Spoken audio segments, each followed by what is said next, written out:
Bonjour, je suis le docteur Sarah Urso, pédiatre à Paris. Aujourd'hui, nous allons voir ensemble les méningites de l'enfant.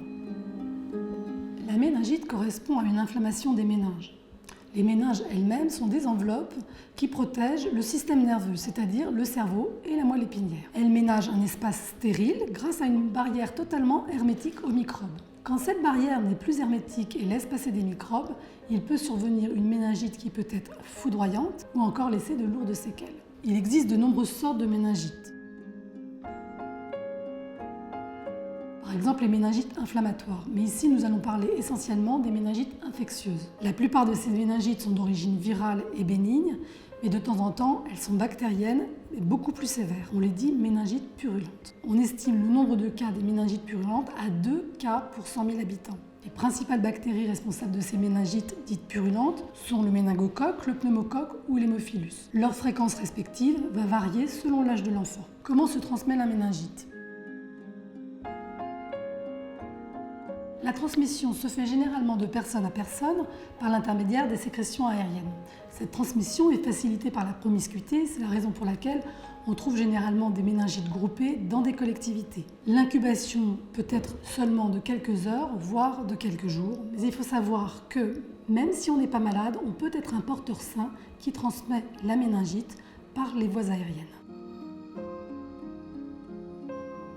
Les symptômes sont très différents selon qu'il s'agit d'un grand enfant ou d'un petit nourrisson. Chez le grand enfant, le syndrome méningé peut être tout à fait typique, c'est-à-dire associant une fièvre, de fortes et violentes douleurs de la tête, une nuque raide, plus ou moins des vomissements. Il peut s'y associer d'emblée des troubles de la conscience et signer la gravité, ainsi qu'un coma ou encore des convulsions. La présence d'une éruption dite purpurique évoque la présence d'un méningocoque et signe une extrême urgence. Les parents, s'ils voient ça, doivent appeler rapidement le SAMU. En revanche, le tableau clinique chez le nourrisson peut être beaucoup plus trompeur. Il n'existe pratiquement jamais de syndrome méningé typique. Une simple fièvre peut évoquer une méningite. C'est la raison pour laquelle la plupart des services d'urgence réalisent rapidement une ponction lombaire chez tout enfant de moins de 2 mois fébrile. Les symptômes les plus fréquents que l'on voit chez le nourrisson, outre la fièvre, sont une somnolence, des gênements, une apathie, un refus de boire, des vomissements. Le bébé pleure de manière inconsolable, il est souvent mou et a le teint gris. On retrouve rarement la raideur de la nuque. La prise en charge d'une méningite purulente est une extrême urgence, car on sait que plus on débute rapidement les antibiotiques, plus les chances de guérir sans séquelles sont importantes. Rappelons ici que la mortalité chez les enfants est supérieure à 10% dans les méningites purulentes et le taux de séquelles majeures supérieur à 30%. En cas de purpura associé, la course contre la montre est encore plus importante. Le premier médecin qui évoque le diagnostic devra immédiatement injecter une dose antibiotique avant même la réalisation des prélèvements. La conduite à tenir devant un syndrome ménager est toujours la même. Il faut rapidement hospitaliser l'enfant pour réaliser une ponction lombaire. Car c'est la ponction lombaire qui établira le diagnostic de méningite et permettra d'isoler soit le virus, soit la bactérie. Lorsque la méningite est virale, le traitement est uniquement symptomatique, faisant appel à du repos, une hydratation et des antalgiques.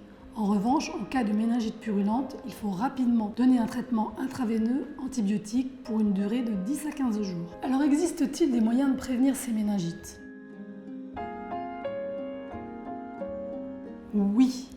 Le meilleur moyen de prévenir les méningites purulentes est de vacciner son enfant. Le calendrier vaccinal français prévoit une vaccination dans les premiers mois de vie du jeune nourrisson contre le pneumocoque, contre le méningocoque, contre l'hémophilus influenzae de type B. Il faut savoir aussi qu'il existe depuis 2 ans un vaccin contre le méningocoque de type B encore très fréquent en France, mais qui n'est pas encore recommandé chez tous les nourrissons. J'espère que ces conseils vous auront été utiles.